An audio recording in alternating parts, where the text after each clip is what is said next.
جس نے نانا کا وعدہ وفا کر دیا، گھر کا گھر سب سپرد خدا کر دیا، بھائی بچوں کو سب ان پر فدا کر دیا۔ حضرات محترم،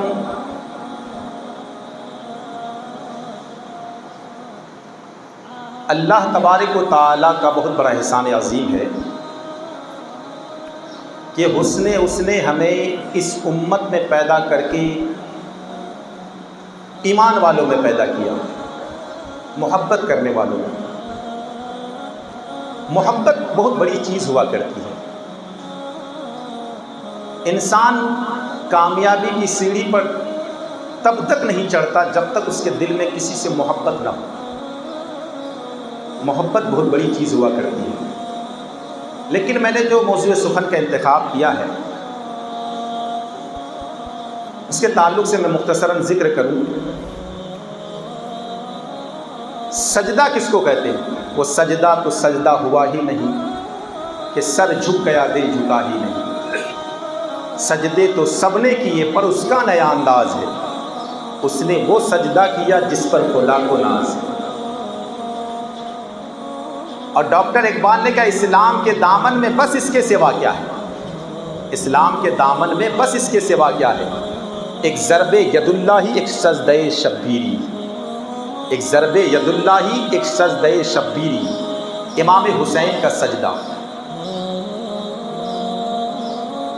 انسان کو مومنین جو ہے ان کی معراج کیا ہے؟ مومنین کی معراج کیا ہے؟ میرے سرکار کی معراج تو وہ تھی کہ آپ لامکاں گئے، اپنے رب سے ملنے کے لیے گئے، پروردگار سے ملاقات ہوئی، ان کی معراج تھی۔ مومنین کی معراج کیا ہے؟ تو سرکار فرماتے الصلاۃ معراج المومنین، نماز مومنوں کی معراج ہے۔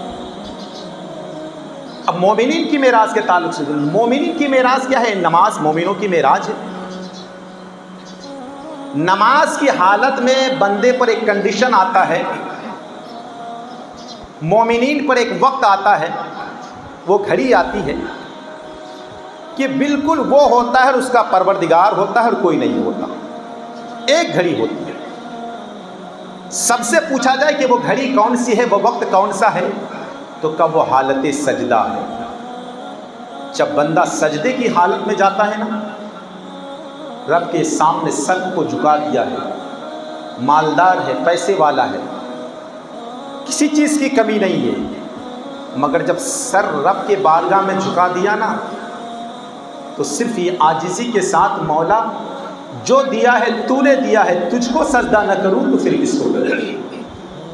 پروردگار کی بارگاہ میں جھکنا ہے۔ ایک سجدہ ہے، یہ ایک سجدہ ہے جسے تو گرا سمجھتا ہے، ہزار سجدے سے دیتا ہے آدمی کو نجات۔ وہ ایک سجدہ ہے، اور سجدوں کا مختلف انداز ہوتا ہے۔ سجدے الگ ہوا کرتے ہیں، سب کا سجدہ ایک طرح کا نہیں ہوا کرتا۔ یہ سجدے کی بات ہوا کرتی ہے۔ مومنین کا سجدہ، اولیاء کا سجدہ، قطب کا سجدہ، ابدال کا سجدہ، شہید کا سجدہ، سرکار کا سجدہ سب کا ایک ایک تھوڑنا ہوتا ہے۔ ہم سجدے میں نہ جانے کدھر کدھر گھومتے ہیں، مگر کچھ ایسے اللہ والے ہوا کرتے ہیں نا، یہ سر یہاں رکھتے ہیں اور پروردگار کی بارگاہ میں حاضری دیا کرتے ہیں، ایسے سجدے والے ہوا کرتے ہیں۔ تو سجدہ الگ الگ طریقے سے ہوا کرتا ہے۔ حالت نماز میں بندہ جب نماز کے وقت میں کھڑا ہوتا ہے، حالت نماز میں کھڑا ہوتا ہے نا، تو فرماتے ہیں کہ رب کی بارگاہ میں 3 کوالٹی یعنی 3 طریقہ ہے اپنے رب کو راضی کرنے کے لیے۔ پہلا قیام ہے، کھڑا ہونا، دوسرا رکوع ہے، اور تیسرا سجدہ ہے۔ اور تینوں کی کیفیت الگ الگ ہے، تینوں کا معاملات الگ الگ ہیں۔ کیفیت کیا ہے؟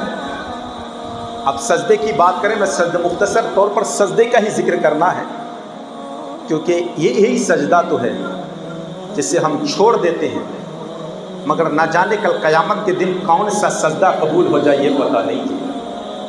سجدہ کرنے والے بہت ملتے ہیں نا، فجر میں بھی، ظہر میں بھی، عصر میں بھی، پکڑ پکڑ کے لے جاتے ہیں۔ ہر سجدہ قبول نہیں ہوا کرتا، سجدہ تو محبت میں قبول ہوا کرتا ہے۔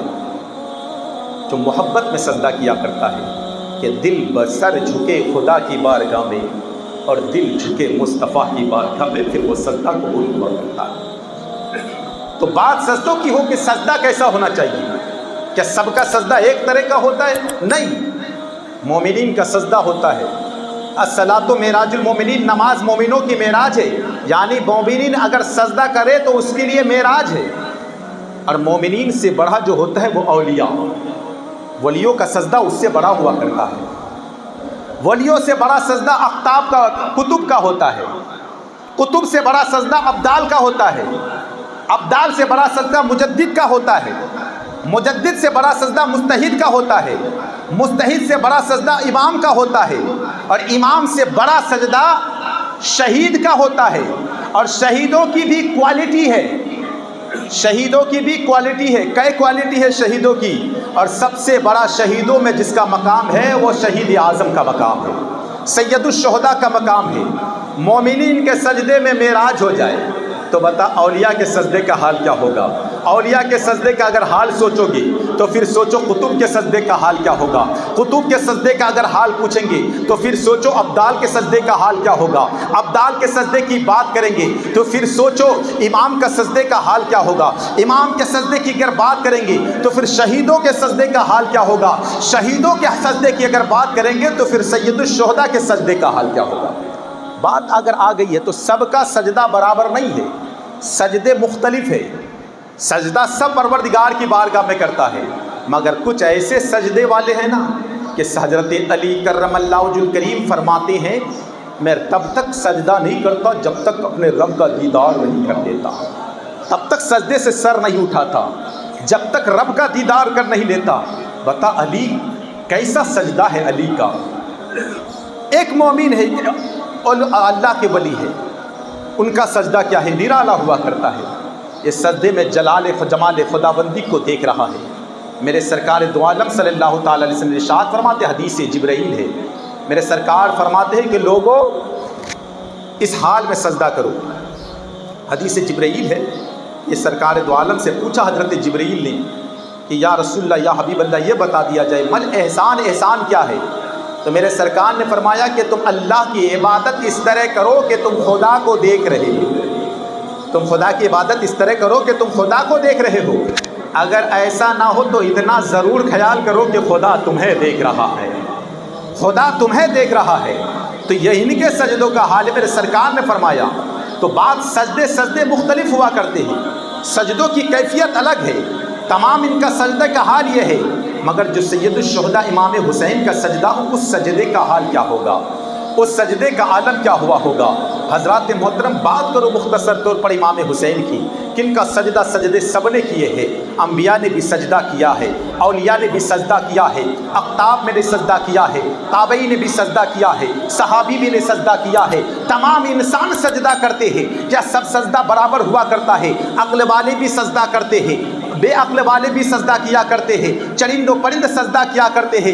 آپ سوچیں گے کہ یار عقل والوں کی بات تو بات ہوتی ہے کہ عقل والے جانتے ہیں سجدہ کرتے پروردگار کو، مگر بے عقل والے تو رب ارشاد فرماتا ہے للہ یسجد ما فی السماوات والارض، جو کچھ زمین و آسمان میں ہر چیز اللہ کی بارگاہ میں سجدہ کرتا ہے، چاہے عقل والا ہو یا بے عقل والا، چاہے چرند و پرند ہو یا جمادات و نباتات، چاہے کوئی اور مخلوق ہو، چاہے دنیا کی کوئی ایسی چیز ہو، ہر چیز اللہ کی بارگاہ میں سجدہ ریز ہے۔ پتہ چلا تب تک پیڑ پر کلہاڑی نہیں چلتی جب تک اللہ کے ذکر سے غافل رہتا ہے، غافل ہو جاتا ہے، پھر اس پیڑ کو زمین سے اکھاڑ کر پھینک دیا جاتا ہے۔ وہ پتا تب تک زمین پر گرتا نہیں ہے جب تک وہ سجدے میں رہتا ہے، اپنے رب کو یاد کرتا ہے۔ جو ہی ذکر الہی سے غافل ہوتا ہے وہ زمین پر وہ پتے گرے نظر آتے ہیں۔ اللہ پر چرند و پرند تب تک زندہ رہا کرتا ہے جب تک یاد خدا میں سجدہ ریز ہوا کرتا ہے، اپنے رب کا ذکر اس کے دلوں میں ہوا کرتا ہے۔ جو ہی یاد خدا سے غافل ہو جاتا ہے اس کو دنیا سے ختم کر دیا جاتا ہے۔ یہ ایک انسان ہی تو ہے کہ یاد خدا سے غافل ہے مگر اب تک اللہ اس کو رزق دیا کرتا ہے۔ یہ ایک انسان ہی ہے کہ اللہ پر اتنی عبادت کرنے کے باوجود، عبادت نہ کرنے کے باوجود نماز نہیں پڑھتا پھر بھی رزق ملتا ہے، روزہ نہیں رکھتا پھر بھی رزق تجھ کو وقت پر پہنچتا ہے، زکوٰۃ و حج ادا نہیں کرتا مگر اللہ تیرے رزق میں کمی نہیں کرتا۔ یہ انسان تیری غفلت ہے، ورنہ رب فرماتا ہے چاہے عقل والا ہو یا بے عقل والا، حیوانات ہو یا جمادات، نباتات ہو یا اشرف المخلوقات، تمام کے تمام اللہ کی بارگاہ میں سجدہ کرتے ہیں۔ انبیاء بھی سجدہ کرتے ہیں، سجدے سجدوں کی بات ہے، سجدہ نرالا ہوا کرتا ہے اللہ پر۔ اب سجدے کی بات جب آ گئی ہے، یہ کون سا سجدہ ہے؟ ایک سجدہ ہے جسے تو گرا سمجھتا ہے، ہزار سجدوں سے دیتا ہے آدمی کو نجات۔ حضرات محترم ایک سجدہ ہے، اب سجدے تو سب نے کیے ہیں، ہم کسی نے مسجد نبوی میں سجدہ کیا ہے، کسی نے حرم میں سجدہ کیا ہے، اب ایک سجدہ چاہیے، وہ کیسا سجدہ ہو جو مختلف انداز سے ہو، اس سجدے کا معاملات نرالا ہو، وہ ایسا سجدہ ہو کہ رہتی دنیا تک نہ کسی نے دیکھا ہے، نہ صبح قیامت تک ایسا سجدہ دیکھ سکتا ہے۔ فرشتوں کو جب میرے پروردگار نے فرشتوں کو پیدا کیا، انسانوں کو پیدا کرنے کا مقصود ہوا نا، رب نے ارشاد فرمایا انی جاعل فی الارض خلیفہ، میں اے فرشتوں میں زمین میں اپنا نائب بنانے والا ہوں۔ تو پھر فرشتوں نے کہا تھا اے پروردگار نحن نسبح بحمدک ونقدس لک، قال انی اعلم ما لا تعلمون، اے میرے سرکار دو عالم پروردگار سے فرشتوں نے کہا تھا اے پروردگار کے انسان کو پیدا کرنے کی ضرورت کیا ہے؟ وہ تو آپس میں خون ریزیاں کریں گے، وہ تو فساد برپا کریں گے، ان کو پیدا کرنے کی ضرورت کیا ہے؟ نحن نسبح بحمدک، یا رسول اللہ ہم تیری تسبیح و تحلیل کے لیے کافی ہے، ہم تیری تسبیح کے لیے کافی ہے، ہم تو سجدہ کرنے کے لیے کافی ہے، پھر انسانوں کو پیدا کرنے کی ضرورت کیا تھی؟ اللہ اللہ، اب ایک سجدہ چلا ہے، وہ سجدہ مکے کے حرم میں نہیں ہو رہا ہے، مدینے کے حرم میں نہیں ہو رہا ہے۔ آپ جانتے ہیں مکے میں سجدہ کرنا کتنا بڑا ثواب ہے، ایک سجدہ کر رہا ہے تو 1,00,000 سجدوں کا ثواب ملا کرتا ہے۔ مدینہ نبوی میں ایک سجدہ کر رہا ہے 50,000 کا ثواب ملتا ہے، مگر یہ سجدہ حرم میں نہیں ہو رہا ہے، مسجد نبوی کے حرم میں نہیں ہو رہا ہے، مکہ کے مکرمہ کے حرم میں نہیں ہو رہا ہے، یہ ایک سجدہ ہے۔ اللہ پر کوئی پوچھے تو حسین کس لیے چلا تھا کربلا میں، تو کہوں گا سجدے کے لیے۔ یار سجدہ ہی کرنا تھا تو مسجد نبوی میں کر لیتے، اگر سجدہ ہی کرنا تھا تو خانہ کعبہ میں کر لیتے، کیا وہاں کم فضیلت تھی؟ ارے حسین تو وہ تھے جو مسجد نبوی کے وارث کا نام حسین ہے، کعبہ کی حرمت کو بچانے والے کا نام حسین ہے، حسین کے لیے مکہ بھی ہے مدینہ بھی ہے۔ مگر ایک سجدہ جب انسان سجدے میں جاتا ہے نا، میں نے کہا انسان رب کے طرف کامل ہونے کے لیے 3 کوالٹیاں ہے۔ سب سے پہلا تو قیام ہے، انسان جب کھڑا ہوتا ہے نا تو کھڑے ہونے کے بعد جب نیت باندھتا ہے، نیت باندھنے کا میں پروردگار کے بارگاہ میں اللہ اکبر کہتا ہے، اے پروردگار دنیا کو پیچھے چھوڑ کر آ گیا ہو، اولاد کو پیچھے چھوڑ کر آ گیا ہو، مال کو پیچھے چھوڑ کر آ گیا، فقط تیری رضا کے لیے حاضر ہو گیا ہوں۔ لیکن بندہ جب قیام میں کھڑا ہوتا ہے تو ابھی قیام کا معاملات یہ ہے کہ پروردگار میں قیام کے لیے کھڑا ہو گیا، مگر تیری برابری ہے، قیام میں کھڑا ہوا ابھی تیری بارگاہ میں، لیکن میں جو کھڑا ہوا ہوں نا وہ تیرے لیے کھڑا ہوا ہوں۔ پروردگار فرماتے ہیں بندو دیکھو دیکھو، یہ بندہ صرف میری رضا کے لیے قیام میں کھڑا ہوا ہے، لیکن جو ہی بندہ رکوع میں جاتا ہے، اللہ اکبر، اب رکوع میں گیا تو رکوع میں جانے کا معاملات یہ تھا پروردگار میں نے اپنے سر کو جھکا دیا ہے، تو کسی کے سامنے سر نہیں جھکاتا ہے، میں نے تیری بارگاہ میں سر کو جھکایا ہے، ہر دنیا کے تعلقات کو چھوڑ دیا، ہر معاملات کو چھوڑ دیا، صرف تیری رضا کے لیے سر کو جھکا دیا ہے۔ یہ دوسری کوالٹی ہے رب کو راضی کرنے کے لیے بندہ، رب ارشاد فرماتے ہیں میں نے اس کو بخش دیا۔ تیسری کوالٹی جب سجدے میں جاتا ہے، کیفیت کیا ہوتی ہے سجدے میں کہ جب بندے کو سجدے میں جاتا ہے نا تو سجدے کی کیفیت، مولا اب تک تو معاملات یہ تھا کہ قیام میں کھڑا تھا، تیرے بارگاہ میں جھکا تو تھا، لیکن برابری کا معاملہ تھا، تھوڑا اس سے ہٹا رب کے قریب ہوا، لیکن جب سجدے کی کیفیت میں چلا گیا تو سجدے کا حال یہ ہے، سرکار فرماتے الصلاۃ معراج المومنین، نماز مومنوں کی معراج ہے، اور بندہ سجدے کی حالت میں رہتا ہے تو رب کا دیدار بھی نصیب ہو جایا کرتا ہے۔ وہ تو سجدے کی بات ہوتی ہے کہ سجدہ کتنا نرالا ہوا کرتا ہے۔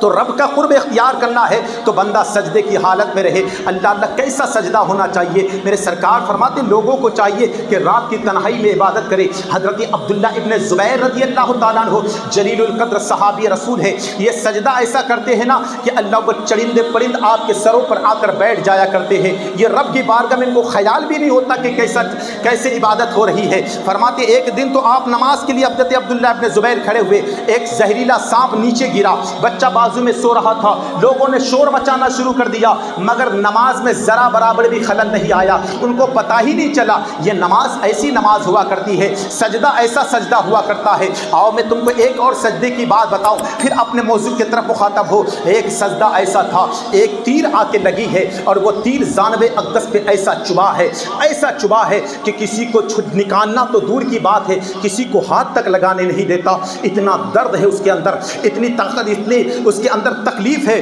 کہ چھونا نکالنا تو دور کی بات ہے، کسی کو چھونے تک نہیں دیتا۔ لوگوں نے کہا ایسے معاملات نہیں چلے گا، اسے نماز میں تو جانے دیا جائے۔ نماز میں گیا، سر سجدے میں تھا، زور سے تیر نکال دیا گیا، علی کو خبر تک نہیں ہوئی۔ سجدہ ہو تو ایسا سجدہ ہو کہ تیر نکال لیا گیا، علی کو خبر تک نہ ہوئی۔ ایسا سجدہ جو علی فرماتے ہیں میں خدا کا دیدار کر رہا ہوں، پھر کیسا سجدہ ہوگا؟ آج اگر ہم کو ایک مچھر بھی کاٹ لے تو ہمارا سجدہ مکمل نہیں ہو پاتا، ہمارا رکوع مکمل نہیں ہوتا۔ تو اب کہوں گا حسین کربلا میں کیوں گئے تھے؟ کہا سجدہ کرنے کے لیے۔ تو کیا سجدہ کرنے کے لیے مسجد نبوی نہیں تھی؟ کیا سجدہ کرنے کے لیے خانہ کعبہ نہیں تھا؟ وہ تو خانہ کعبہ کا وارث بھی ہے، مسجد نبوی کا وارث بھی ہے۔ پھر سجدہ کرنے کے لیے کہا کہ جب بندہ سجدے میں جاتا ہے نا تو عاجزی یہ ہوتا ہے کہ اللہ پر سب کچھ کو بھلا دیا ہے، مولا تیری رضا کے لیے آ گیا ہے، لیکن اللہ پر میں مولا کمزور بندہ ہو۔ ایک ایسا سجدہ ہونا چاہیے جو تمام سجدوں میں ممتاز ہو، ایسا سجدہ ہو کہ دہلی دنیا تک یاد کیا جائے۔ پھر کربلا کی وادی میں وہ سجدہ لوگوں نے جب ملاحظہ کیا ہے، کربلا کی سردھرتی میں پر وہ سجدہ صحابہ نے دیکھا ہے، وہ کربلا کی دھرتی پر وہ سجدہ چرند و پرند نے دیکھا ہے، فرش زمین نے دیکھا ہے، عرش بری نے دیکھا ہے کہ ایسا سجدہ کسی نے کیا ہے۔ وہ سجدہ کیا تو حسین نے کیا ہے، جن کے سجدے کا حال یہ ہے کہ اس سجدے کو اگر کہا جائے تو وہ علی کا بھی سجدہ ہے، وہ حسن خاتون جنت کا بھی سجدہ ہے،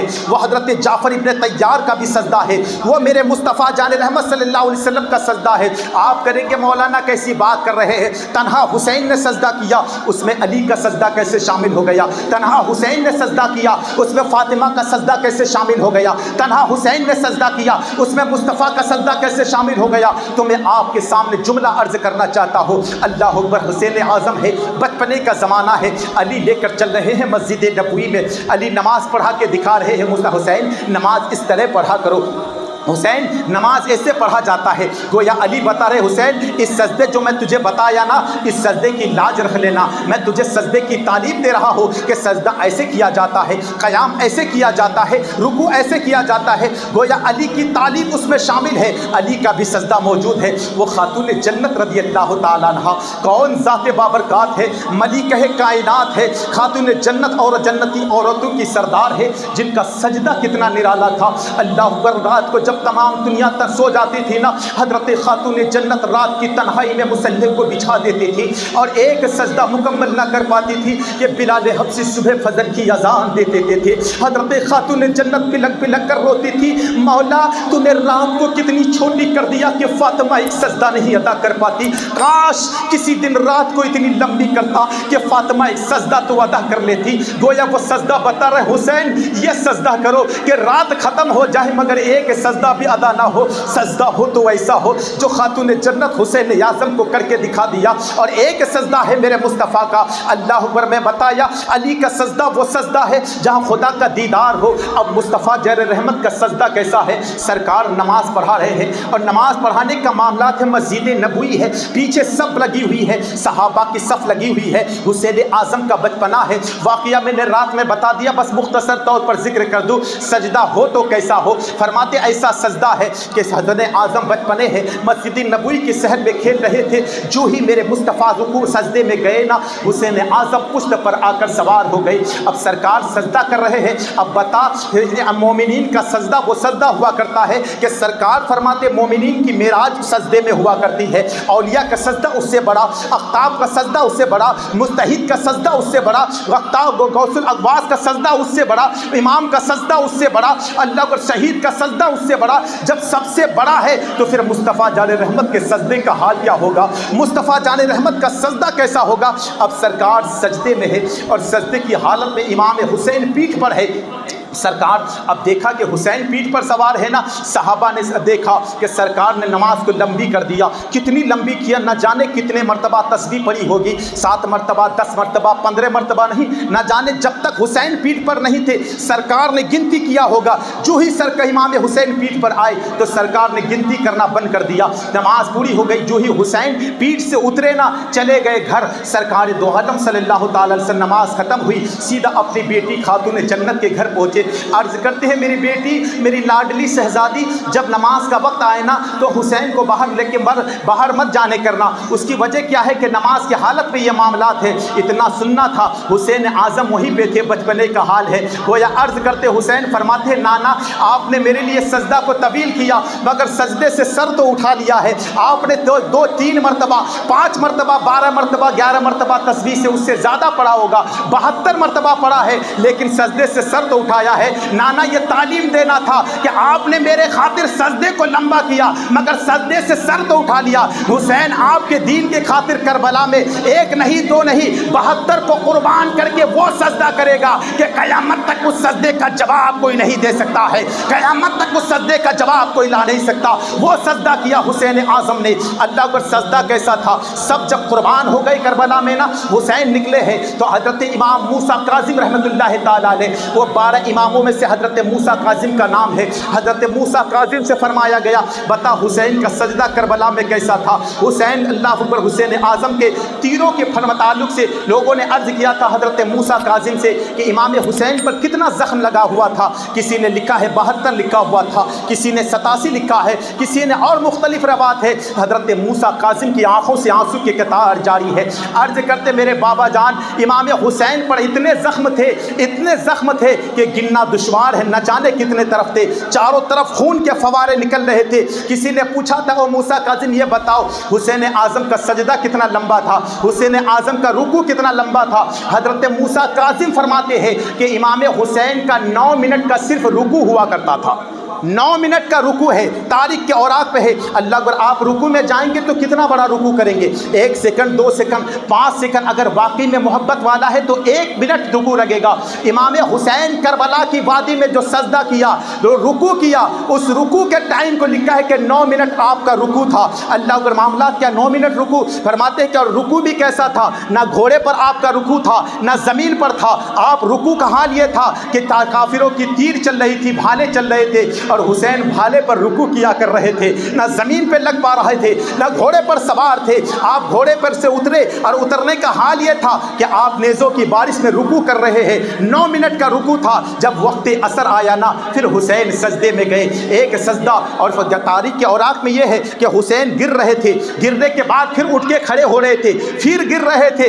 گویا یہ بتا رہے تھے کہ ہر رکوع کے بعد دوبارہ کھڑے ہو جایا کرتا ہے. حسین اعظم آخری تعلیم بھی عرض کرتے لوگوں یہ ایک سجدہ ہے جسے تو گرا سمجھتا ہے, 1000 سجدوں سے دیتا ہے آدمی کو نجات. لوگوں کسی بھی حال میں امام حسین سے محبت کرنے والا کسی بھی حال میں نماز کو ترک نہیں کرتا. یہ ایک سجدہ ہے جس سجدے کے لیے امام حسین نے زندگی کو فنا کر دیا, اپنی زندگی کو قرآن حدیث سے شروع کیا تھا اور نماز پر آ کر ختم کر دیا. وہ ایک ہی سجدہ تھا, وہ حسین کا تھا. اس سجدے کو کون جواب لا سکتا ہے, میرے حسین نے وہ سجدہ کیا. حضرات محترم پتہ چلا کہ جب حسین کے سامنے حسین سجدہ کر رہا ہو, اور انبیاء کے سجدے کے تعلق سے میں آپ کے سامنے ذکر کیا کہ مومنین کا سجدہ کیا ہوا کرتا ہے. سرکار فرماتے مومنوں کی معراج ہے, اولیاء کا سجدہ اس سے بڑا ہوا کرتا ہے, اقطاب کا سجدہ اس سے بڑا کرا ہوا کرتا ہے, مستحید کا سجدہ اس سے بڑا ہوا کرتا ہے, شہید کا سجدہ اس سے بڑا ہوا کرتا ہے, اور سب سے بڑا سجدہ سید الشہداء امام حسین کا ہے. جب مومنوں کی معراج سجدے میں ہو جائے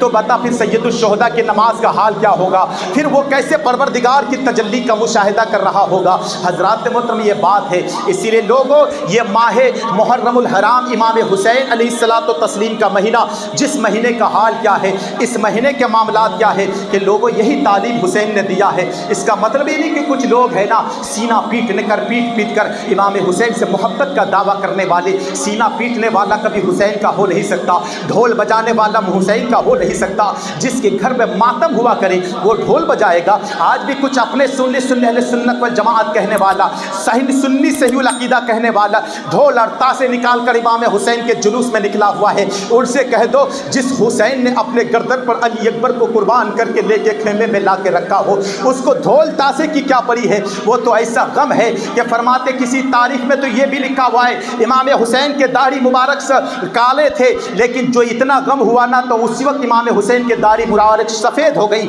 اتنا غم تھا. اس غم میں کون ڈھول بجاتا ہے, کون نوحہ کرتا ہے. گویا یہ بتا دیا حسین اعظم نے کہ محبت کا دعویٰ یہ ہے لوگوں میری محبت اگر دل میں قائم رکھنا کرنا چاہتے ہو تو سب سے پہلے تو نماز کی پابندی کرو، دوسری یہ ہے کہ اہل بیت سے محبت کرو، میرے سرکار سے محبت کرو۔ جو یہ محبت کرے گا انشاءاللہ اس کا ایک سجدہ ہوگا، کل حسین کے سجدے کا کوئی جواب نہیں لا سکا، انشاءاللہ اس کا غلام اگر محبت میں بہترین سے ایک سجدہ کرے گا قیامت تک پھر اس سجدے کا جواب کوئی نہیں لا سکتا۔ اسی لیے لوگوں بہترین سجدہ کرو، نماز کی پابندی کیا کرو۔ حسین اعظم جو سجدہ کیا اس سجدے کا جواب نہ کوئی لا سکتا ہے، نہ صبح قیامت تک کوئی لا سکتا ہے۔